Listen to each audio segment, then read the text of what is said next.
the Nigeria we want to live in, Jesus' most significant parable, Matthew 13, verse 1 to 23.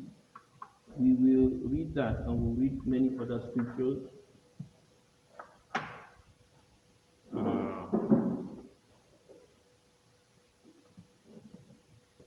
Matthew 13, verse 1 to 23. Today I just want to focus on the issue of economics, okay? We all want to live in a country that is prosperous. In the morning I woke up and I was listening to a video. There was this guy on YouTube that was talking about cars. And he did a little research on Nigerian made cars. He did a research on Nigerian made cars. And he wanted to find out why so many people are buying foreign cars and very few are buying Nigerian made cars. And one of the things he found out is that Nigerian made cars are very expensive and they are not really known as compared to the foreign made cars. And also there were claims that those other cars are more durable for the purposes that they are being used for. And even discovered that the Nigerian government itself refused to patronize these locally made cars. And it was kind of strange for him. Okay?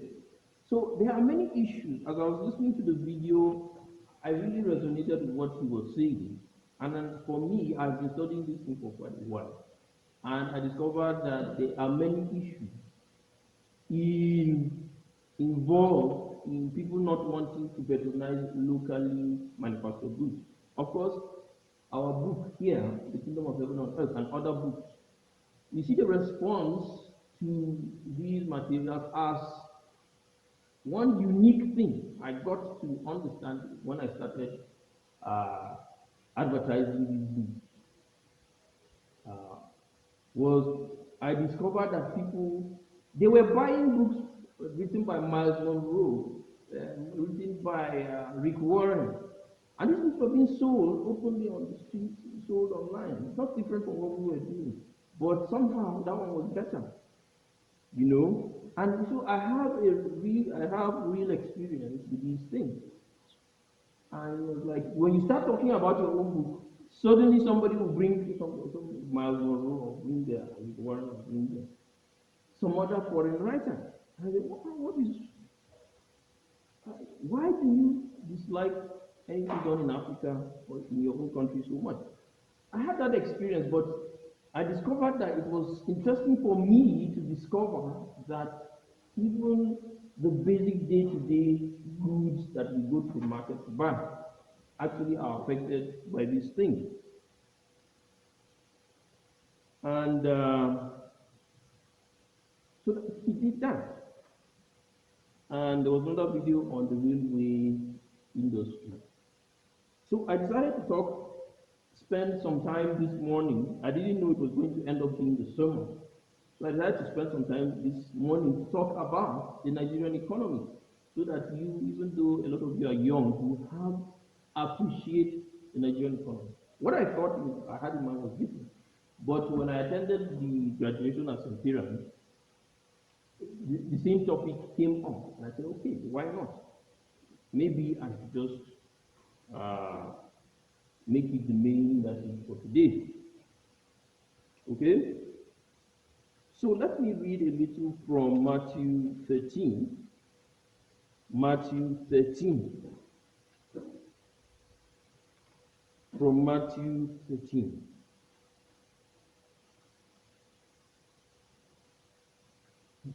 That day, Jesus went out of the house and was sitting by the sea, and large crowds gathered to him. So he got into a boat and he sat down, and the whole crowd was standing in the beach. And he spoke many things to them in parables, saying, Behold, the sower went out to sow. And as he sowed, some seeds fell beside the road, and the birds came and ate them up. Others fell on rocky places, where they did not have much soil. And immediately they sprang up, because they had no depth of soil. But when the sun had risen, they were scorched, and because they had no root, they withered away. Others fell among the thorns, and the thorns came up and took them out.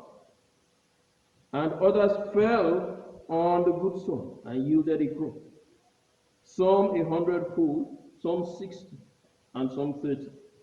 He also has ears. Sorry, he who has ears, let him hear. Okay? We can go on and read the explanation of that. But this is the main purpose of this message today, to look at the most significant parables of Jesus Christ and to associate them with whatever country. Is it Nigeria? Is it US? Is it wherever you want to live? How do these things affect that country you want to live in? And when I I looked up a list of all Jesus' parables, and I discovered that half of them have some form of economic connotation. Okay? Are harvested from an economic, what do you call it? Context. Half of all the parables of Jesus Christ. In fact, today I won't be able to even handle all of them, because some may not be strictly economic. Half of the parables of Jesus Christ. And one of the simple reasons that this happens is because we human beings are human. We depend on food. We depend on physical things to have a sense of meaning in life to a very large extent, maybe up to 50% of who we are.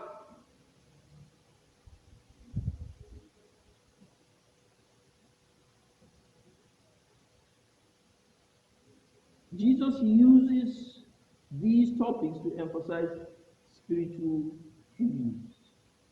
Okay? And this usage shows that these issues are intertwined. You cannot separate the physical from the spiritual, in our own lives at least. Yes, the spiritual realm is different from the physical realm, okay? But for us, and that is why it is important what Jesus did on the cross, the spiritual significance of what he did is very important. Because you cannot separate the spiritual from the physical. And economics is one very important part of our lives, and that is why 50%, about 50% of Jesus' parables center around economic issues.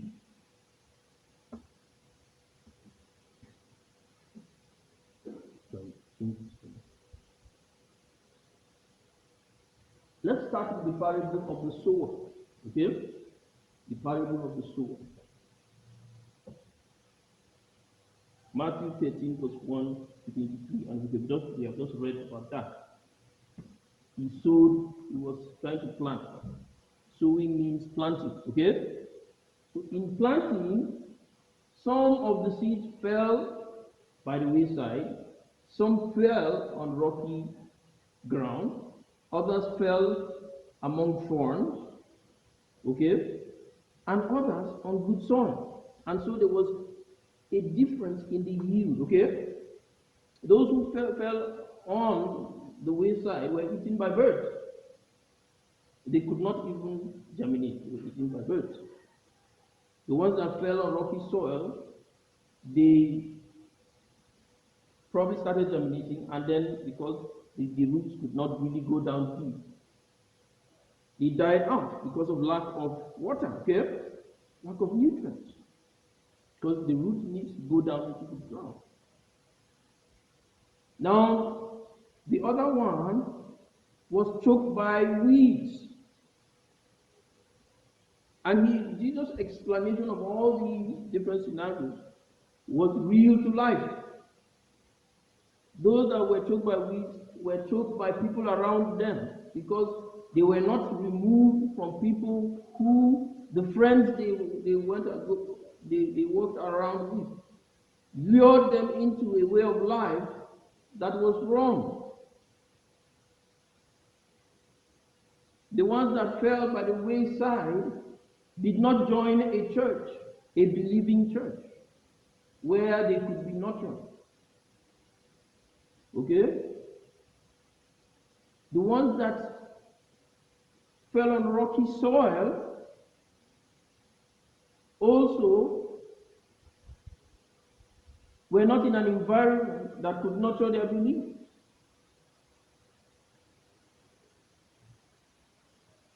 Okay? In Matthew chapter 13, verse 1 to 23. And one of the lessons, the basic lesson that we see from this is that just as farming is a tedious and labor-intensive endeavor, building our spiritual lives is tedious and it is what? Labor-intensive. Okay? This is the problem that we don't know. And especially we Nigerians. Sorry, because I'm a Nigerian, I have to talk about Nigeria. And we refuse, and it is not only Nigerians, the modern world is like that. We refuse to accept that our faith has to do with anything tedious. And somehow the accident of faith, is it an accident of faith? I don't know. That this age, we're in an age of prosperity, and these things have just come together at the same time. So it is not really natural. It's not really natural to accept something that is tedious because you live in an age, of course, where things are easy. That is just the problem. It's not natural. And so it is the most difficult age, strangely enough. I have said this before. It is the easiest time to be a Christian, and at the same time, it's the most difficult time to be a Christian. In the olden days, they would persecute you with guns, with swords and knives. And of course, it was hard to be a Christian.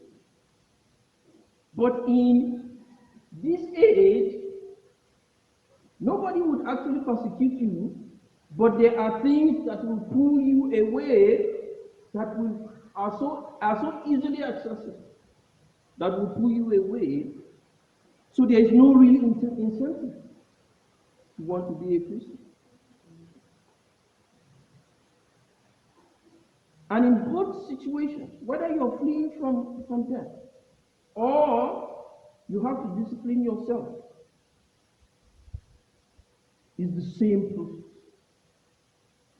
of denial, self-denial, like Christ denied himself and submitted to Christ, to God himself.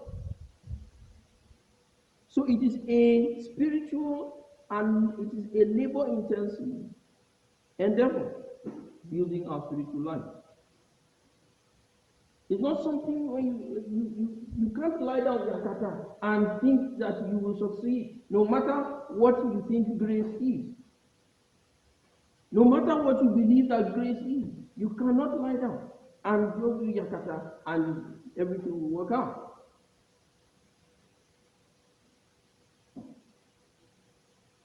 The question of where, how deep, and the daily care of the plant are seen in this very passage. Where the seed has fallen, how deep the roots can go, and the constant need to care for it by removing the weeds around it. Okay? These are important things that it tries to bring out, trying to show the necessity of time and hard work put into the endeavor of Discipleship. Also, the progress and the size of any economy is determined by the sectors that dominate such an economy. Okay? And when you look at that, you will discover that agriculture is the most dominant, one of the most dominant sectors that control the world economy. Now, I just want to relate this to the economy. And you see how Jesus appeals, Jesus has solutions to our economic problem. Praise the Lord. Yes, this is just the issue. Jesus has solutions. You don't have to go and study finance. Let the experts do that. They can give you services that will help what you already know. Okay? You have to, first of all, have a basic education. That's why at secondary school level, they try to give you some of those basic things. Again, if you do not need them, they won't give you. So the Bible is still doing the same thing, helping you to have a basic understanding of what financial education is all about. And typical of the Antichrist, he doesn't want you to know. He doesn't want you to know.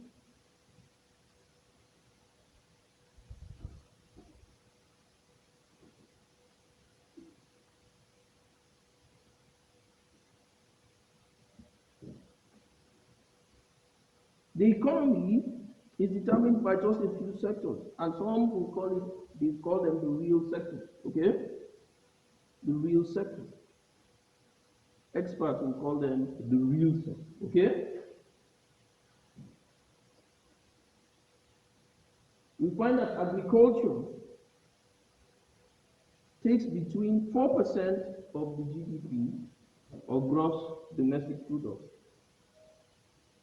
to about 35%. And that 4% is only in developed countries. Why is that? Because their economy has become industrialized. But this 4% is very deceptive because when you look at it, they might not be calculating the industrial aspect that agriculture contributes. Okay?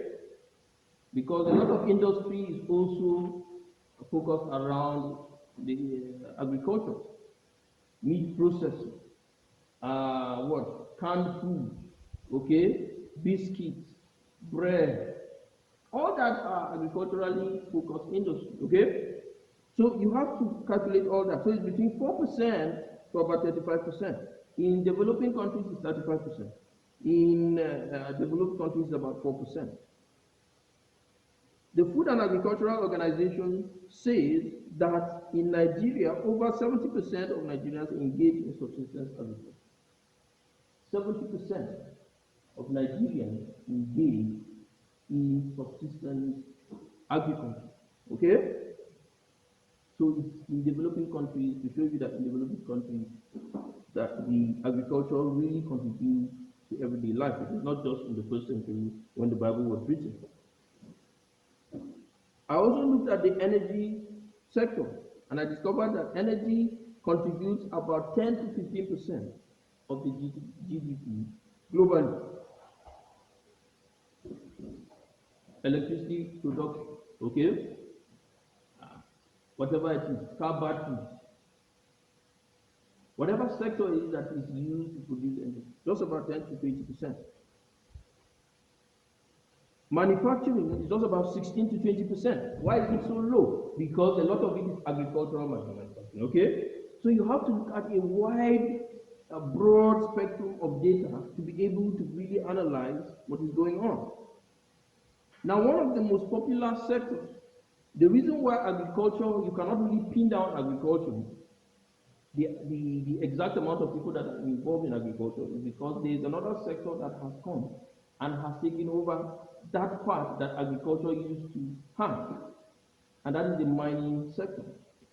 The mining sector produces raw materials for manufacturers, for the industry that produce the modern equipment that we have, that we use in this modern world. And that takes about 10 to 50% of the entire GDP in the world. Okay? 10 to 50%. So this means that mineral mining has overtaken agriculture as the basis of the global economy, which feeds the industries and thus the manufacturing sector. But what I want us to understand here is that these two sectors, between the mining sector and the agricultural sector, they take up about 80 to 90%. Okay? Of the entire economy. Of the entire economy. 80 to 90%. Both just these two sectors. And they depend on the real physical resources that God has put across the earth. Okay? They depend on the earth. So this is what this parable of the sower is trying to emphasize. If 90% of what you do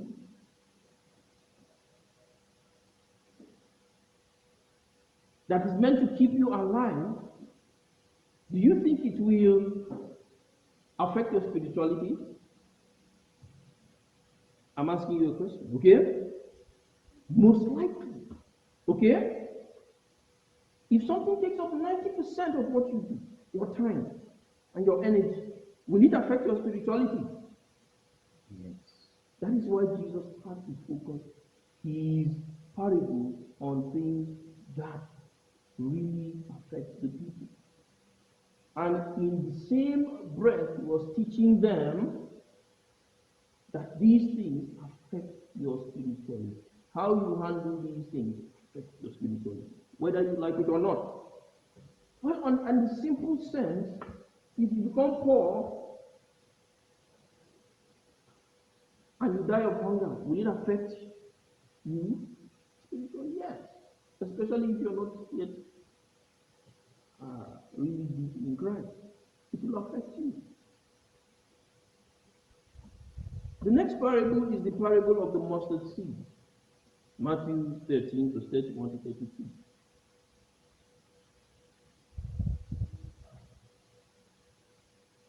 And what does this teach us? The mustard seed is a very tiny seed. A lot of people go to Jerusalem and when they see the mustard seed, they come back. That is, it's tinier than atom, okay? And that is why Jesus used that seed as an example. As tiny as it is, you plant it, it grows into a very, very big tree. What is this teaching us? That a little investment matters, no matter how small it is. We must invest. We must learn the attitude of what? Investment. We must learn the attitude of investment, no matter how small it is.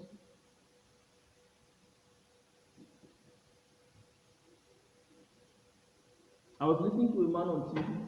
Actually, it was a children's show, strangely enough. And he's a farmer. And you know what he said?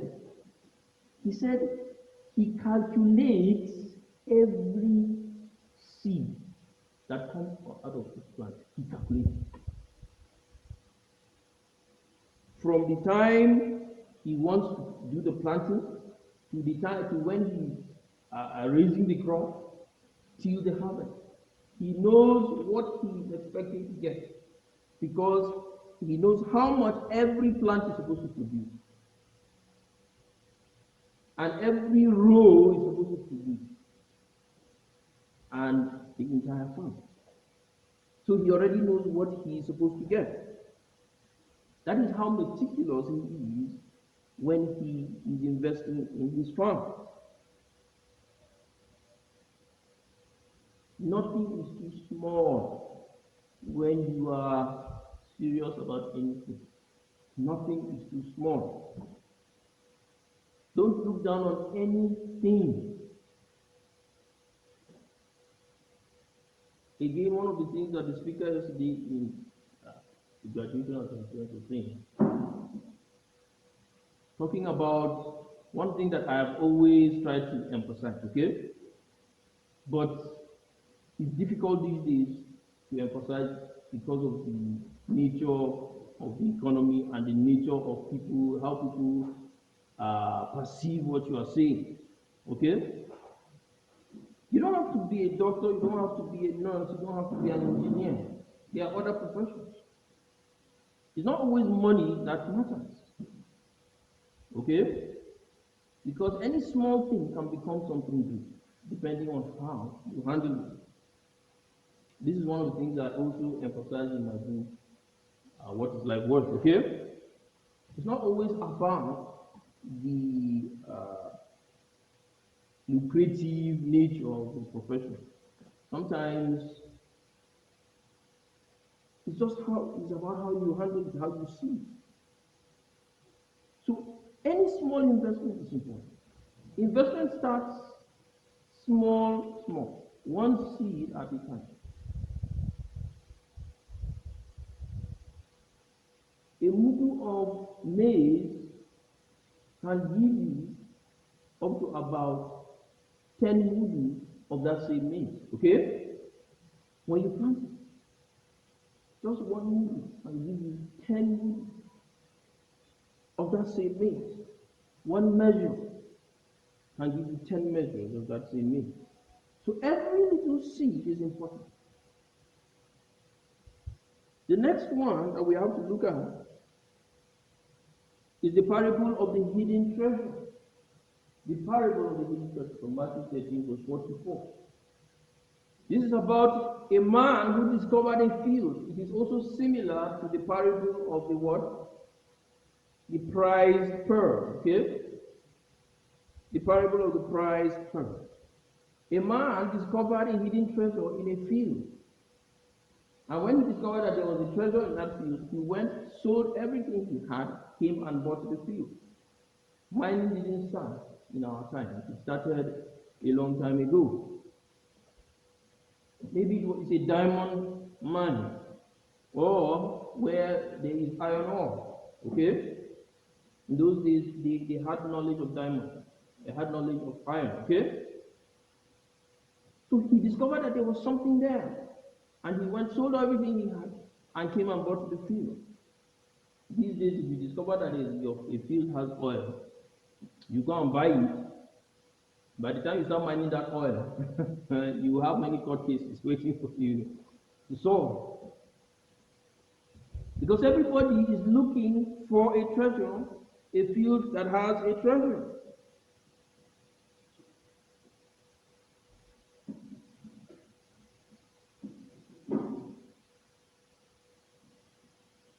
Value. It is the lesson of value. What value do you accord to anything that you are investing in? What value do you put in anything? Like I always talk about this church. However you see this church, it is the way it is because of the value you have put in it. You, not just the pastor.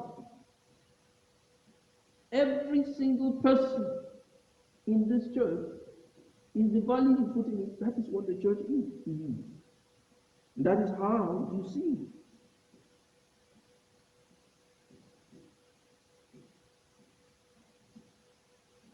And it determines how much you are willing to put into it.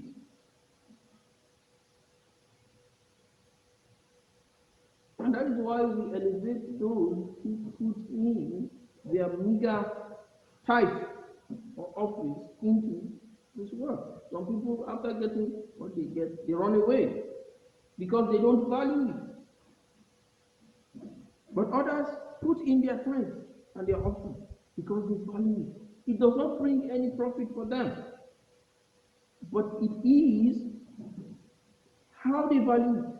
And that is why Jesus uses these economic stories centered around economic issues to compare with the gospel. Because that is the only way you can know how valuable the gospel is.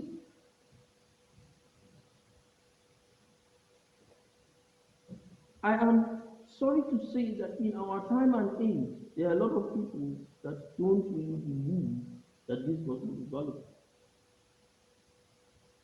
They don't believe it. And that is why they fight against it, because they feel that they can do without it. But when common sense, when you use a little common sense, you say, why do you have to fight something that is not important? This is the same common sense that a man called Gamaliel used among the meeting of the Sanhedrin and the Pharisees. He told them, if this man is not important, his name will fizzle away. His disciples will scatter. But if he is important, it will continue. There's nothing you can do about it. Why fight something if it is not important? And the other answer that you will get from that is that the issue of ease. What I can get, no. If I can get something from fighting it now, why not fight it? So these are the issues. And this is what Jesus is trying to raise in our minds. That if you know the value of this thing to you, you put in, because it is a personal thing. You put in everything in because somebody is going to fight you for it.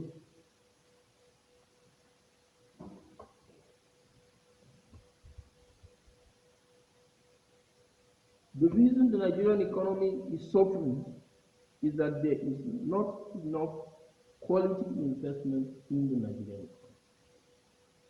Despite the fact that this is a country that is endowed with so much, and we're not talking just about oil. There was a Nigeria before oil.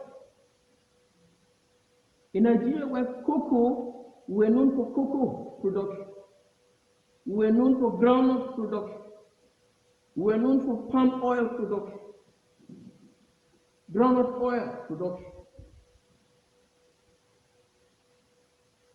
You can go on and on. Rubber, coal, food, different forms of agricultural products.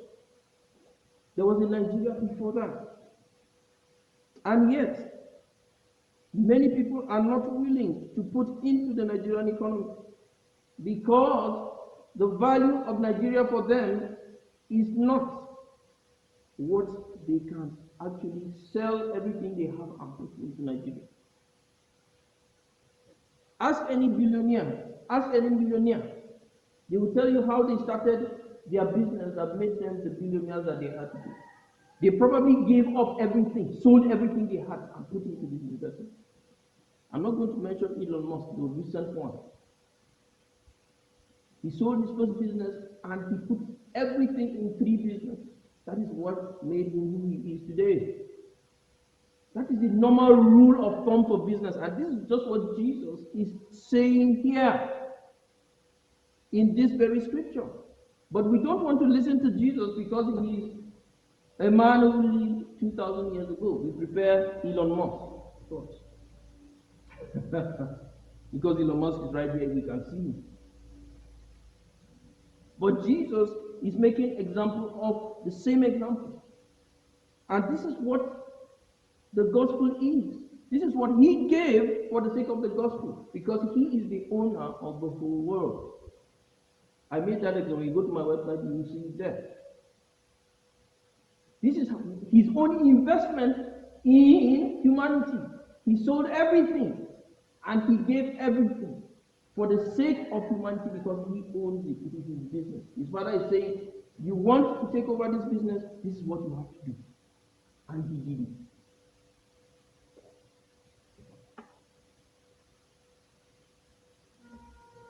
Is this thing rolling?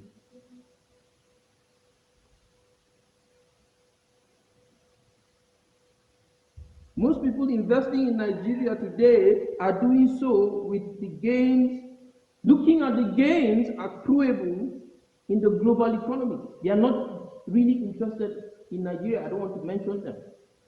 Some of it is legitimate because of very bad investment, what do you call it?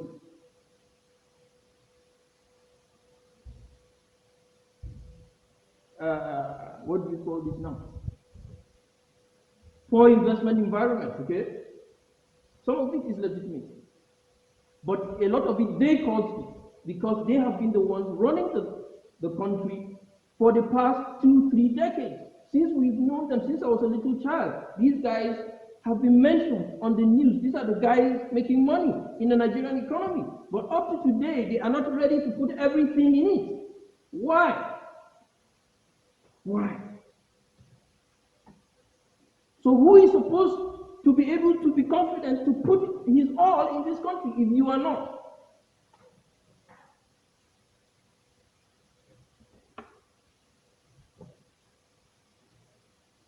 All they are looking at are the gains of the international community, international economy, and not what is going to benefit us here in Nigeria.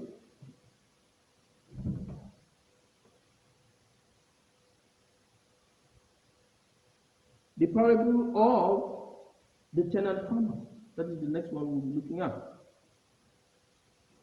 The parable of the tenant farmer. This emphasizes keeping to business agreements.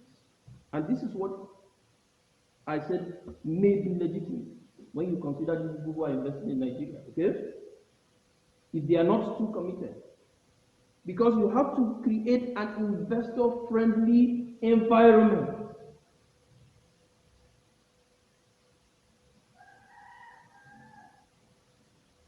I really made this about this when I went to my farm one day and I discovered that somebody had encroached on my farm. I have a target, just like that. I have a target. I know what the land can produce, okay? So I had a target. Then I discovered that somebody had actually taken a good chunk of part of the land. And so, well, I had encroached on my target. This is part of the unfriendly environment that investors go through. There is no police to guard them. And if there is police, they will probably charge you money you cannot afford. You have to spend where it is unnecessary. Fuel is so expensive now. If I have to go to the farm every day just to make sure nobody encroaches the farm, it's taking out of my profit. I told somebody, I said, some guys came to farm for me and they charged me 15,000. That year, maize was 500 naira a maize. And at the end of the day, the whole farm gave me about what, 40, 45 measures of maize. And I said, okay, calculate 500 by 40 measures. Apart from the one that the birds ate off. Because there was no money to hire a farm worker to look out so that the birds would not eat, and the monkeys. So how much is that? If I am paying 15,000 naira just to have the land plowed, how much is 40 measures of maize? I did not talk about pesticides, okay, and things like that. And even the fuel I used to go there, the transport money I used to go there every time I go to farm. So this is the issue. A very poor investor-friendly environment.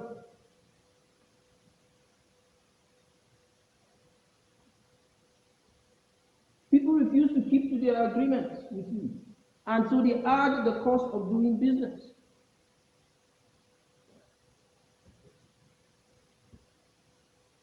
The parable of the tenant farmer. When he sent his servants, come and give me my part of my harvest, my own part of the harvest. He sent, he beat that servant up, sent it away.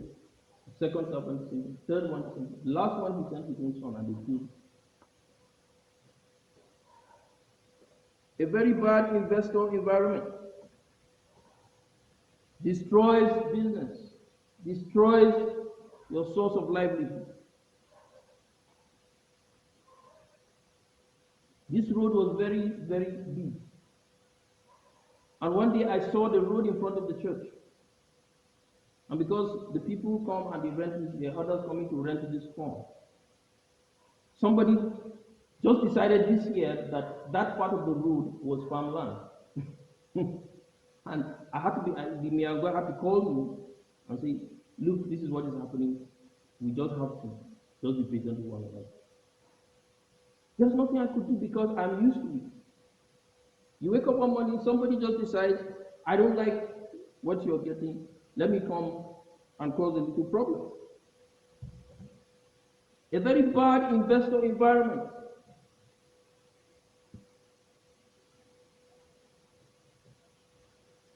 Multinationals are living in Nigeria. There was news that went on for some weeks that multinationals are living in Nigeria because of the state of this country. Bad business environment.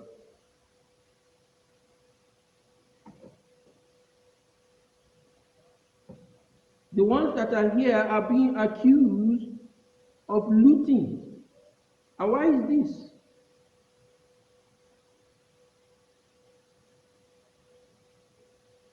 The answer is very simple, but only discoverable by experience.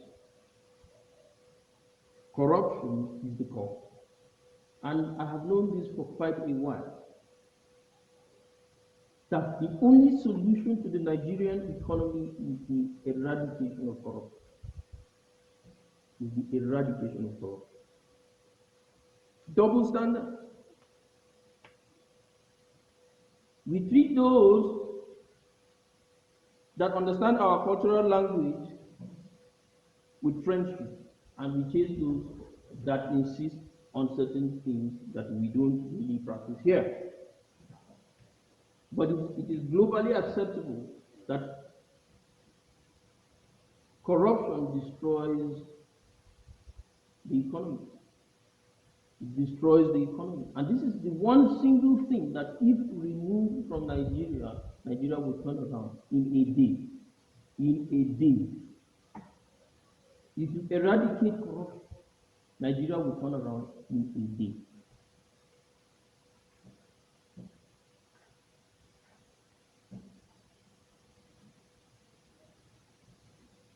The next parable is the parable of the 10 virgins. The parable of the 10 virgins.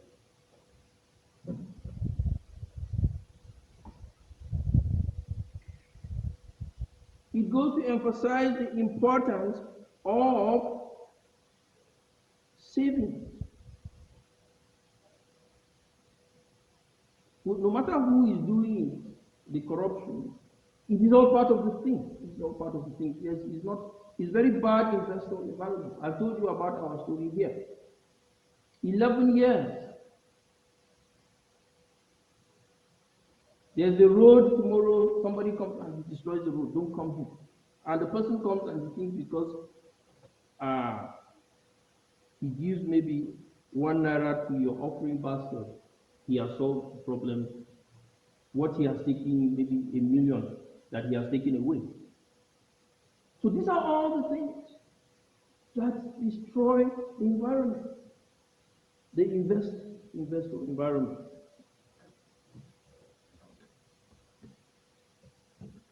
Those who are here, I was in Abuja and they were complaining about the Chinese. The Chinese are enslaving our people. Their work rules are too harsh.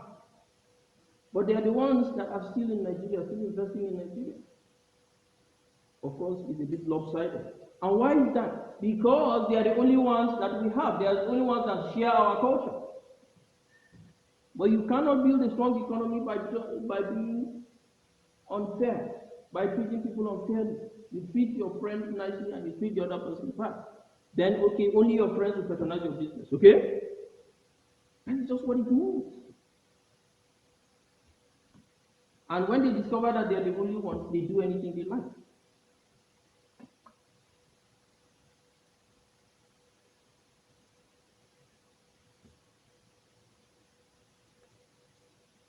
So the parable of the 10 virgins emphasizes savings.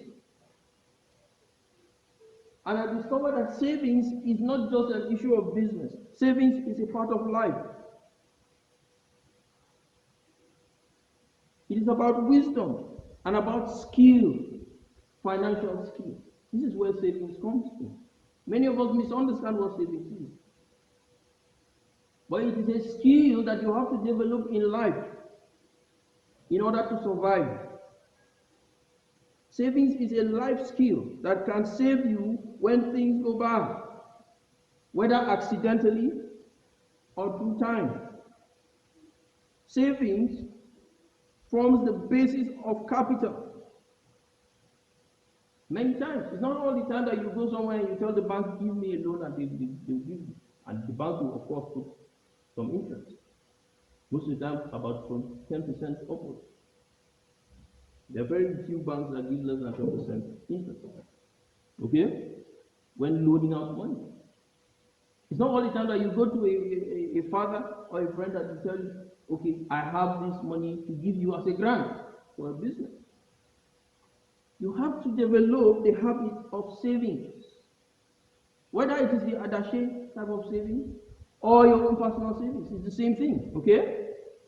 It's the same thing. The 10 virgins, 5 of them had extra oil. They came to wait for the bridegroom. Half of them carried extra oil. The other half took it for granted. Just took exactly what they wanted. They wanted.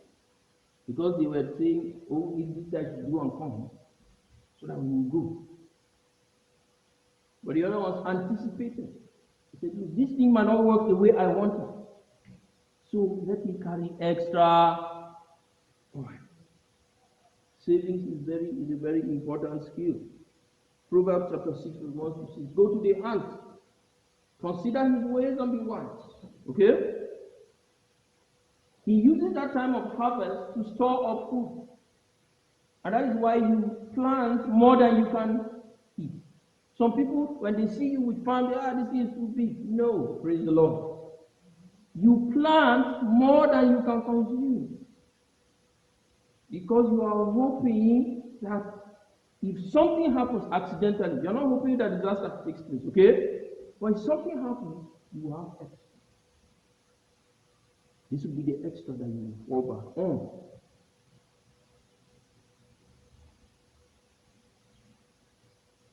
The parable of the 10 talents. The parable of the 10 talents. 3 people were chosen and were given what? One given 5 talents.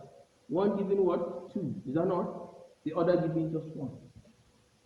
The one with 5 invested his 5 talents and got another 5. Okay?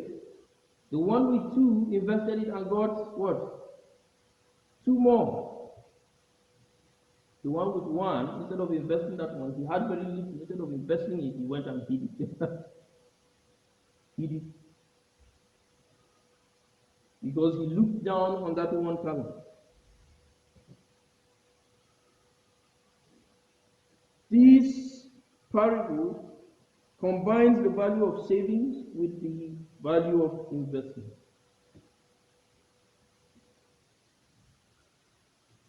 And what it is saying is that it is not just about how much you have.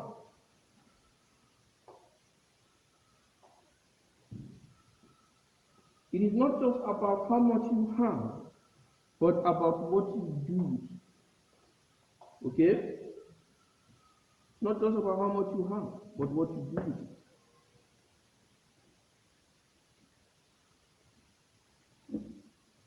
Most of us don't know the difference between hiding something and saving it.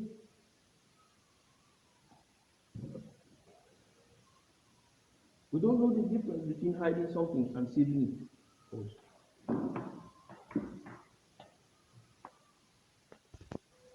We don't know the difference between hiding something and saving it.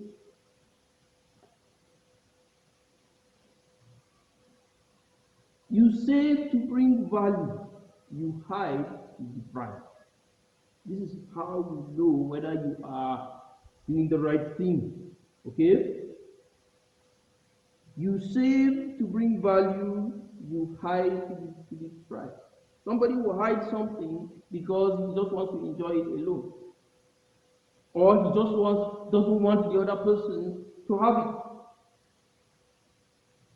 But savings is for not just for you alone. Yes, it is for you, but it is also for those in your care. That if they have need, you can also provide. You save to bring value, you hide to deprive.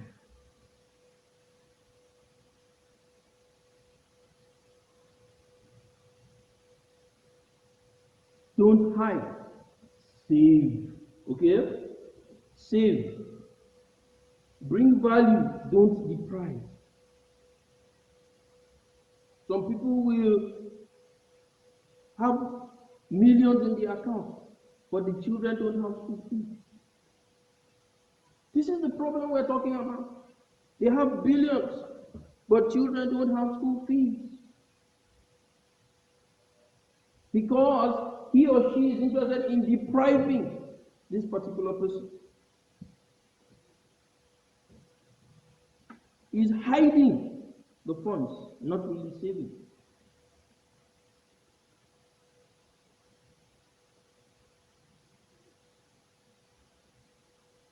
The next parable is the parable of the shrewd servant.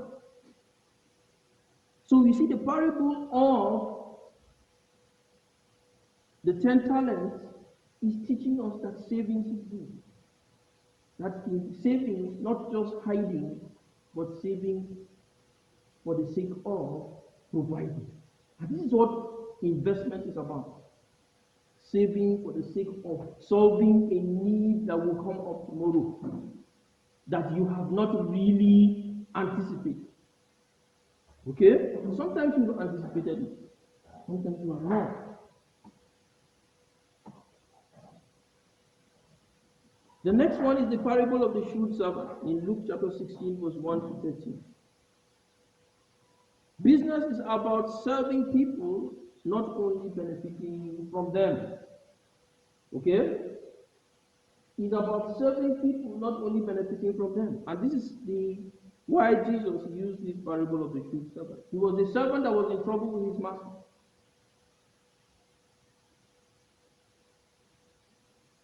And he sat down and thought, look, my master is going to sack me because I've not really done something he likes. And then he goes out there and then he looks for those people who owe his master money. And then he says, okay, how much do you owe? Then he says, okay, I reduce a little from it, bring so much. Because you know my master is going to come for you. And the person says, okay, since you reduced, let me just give you. And this is how he was able to recoup a lot of the master's hitherto lost investment. And the master changed his mind about this servant. This servant is very, very wise. Now, he forgot about even the amount that had been lost. This is something that I would have lost totally, but this man was so wise, he was able to bring a good portion of it back. And this is the reason is because this servant understood that business is not necessarily only about benefiting from people, getting an interest, okay, but about serving them. This is what saves a lot of people. Sometimes you're selling something and nobody is buying. Why not reduce the cost? Okay? Why not? Why not reduce the cost? And when you reduce the cost, at least you recoup your investment, if not get a little profit on it. Okay? At least recoup your investment. Reduce the price. And this is the second point, that business is not always about high cost, but about providing what? A service. This is one problem I've noticed in Nigeria. So it has become so hard to know when somebody is offering you the right price for something or not. Because a lot of people think that business is just about high cost. Some of it is coming from the international community, from cities like Dubai, like New York. When they visit such places, they think that it's just about coming to bring some of those things down here without really thinking it through. Business is not just about high cost, it's about providing a service. It's not just about benefiting from people, but about what? Serving them. This is where the founders of capitalism get it right, okay? This is where they get it right. The next parable is the parable of the rich fool. The parable of the rich fool. He wanted to save. And this is where some people look at and they think that, okay, saving is bad. He had a bumper harvest, so he decided, I'm going to build more silos and I'm going to fill them with this harvest so that the harvest doesn't spoil. But God looked at him and said, look, you are a fool, because this very night, you die, you won't even end up eating that harvest.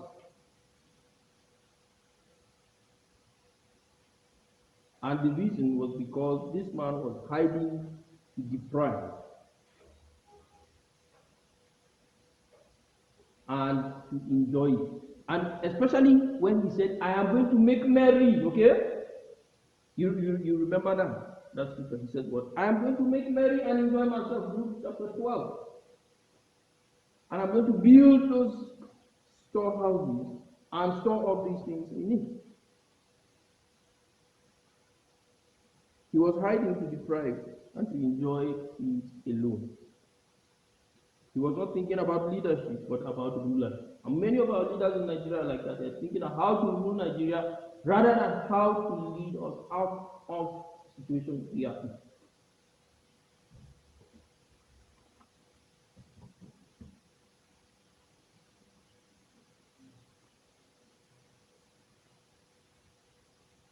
This man should have sought God's opinion on the issue. And this is what we Christian business people, workers, understand. And we should invest in that form of thinking.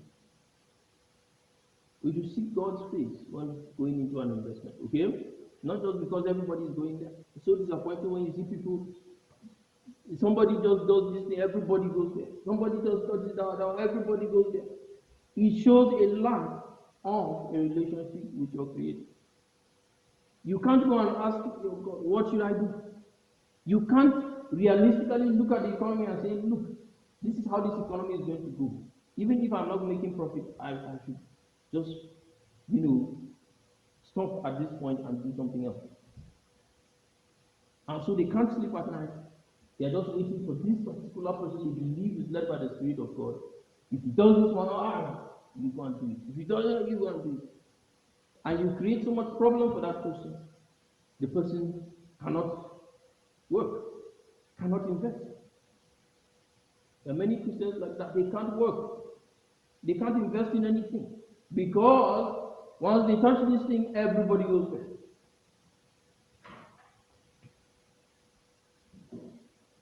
And unfortunately, this thing is caused by some of the so-called billionaires that we have today.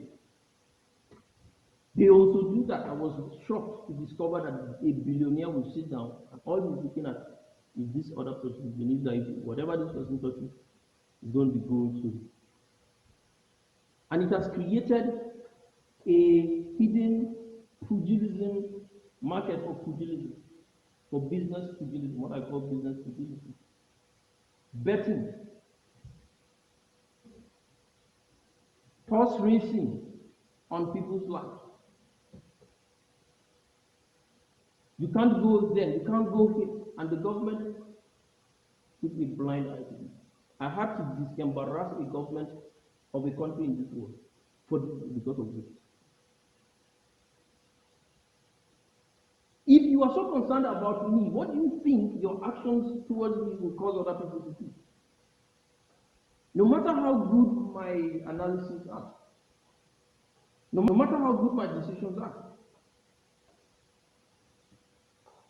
you run a capitalist economy. And this is a free economy where people can invest wherever they want to invest. If you treat them like that, you think that they will be able to make money? Very irresponsible people. And we have to tell them the truth. At the cost of whatever it is, whether visiting those countries, I don't want to visit any country that is involved in that. Pugilism, betting on people's lives, as if we are race forces. That is the evil of this generation. And Christians have allowed this to continue. Whether in the name of communism or capitalism is the same thing. It's an evil to never be done. Finally, the parable of the barren fig tree. Jesus cursed the fig tree, not because it could not be fruitful, but because it did not. That is elevating the superiority of God in every process, every decision-making process. Jesus is more concerned about leadership than about personal aggrandizement. He's more concerned about leadership than about personal aggrandizement.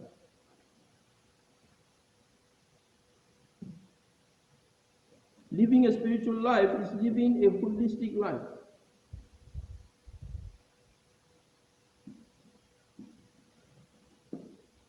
Knowing that there is no part of your life that is not important to God. Some of us think that it's only about what we can get from others and not what we can give to them. Leadership is a complex and broad spectrum concept that makes us throw out the excesses of self and think more for the best of all.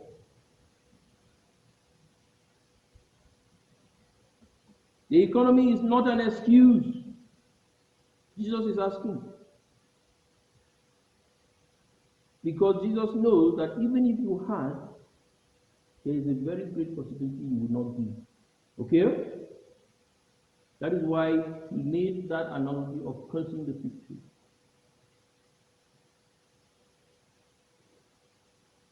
Because there's a possibility, even if you had, you will not give. We are in that situation as we speak. People are refusing to give to their own country.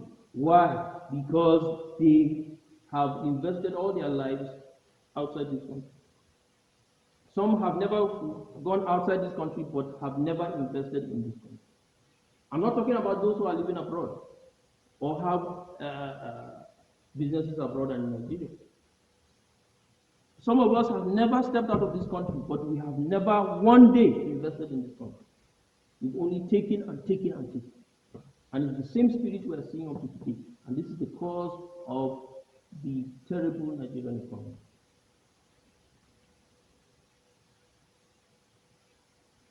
So brothers and sisters, this is a challenge for us. the most significant parables of Jesus Christ, 50% of which are parables about our finances, parables that center around the economy,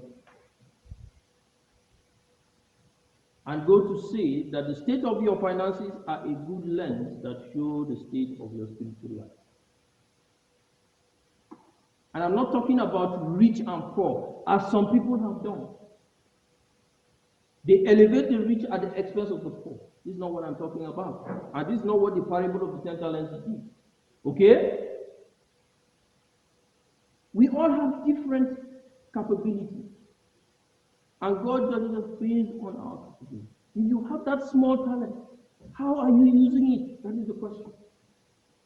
It is a reflection of your spiritual life.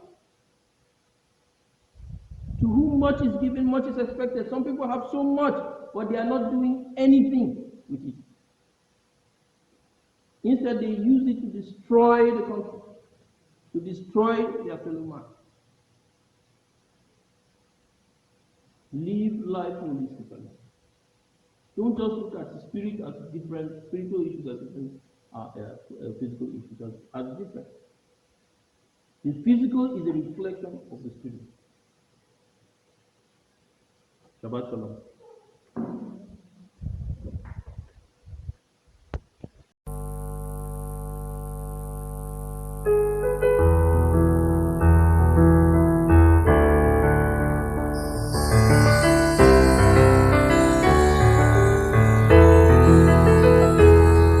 It's a long, long way back home.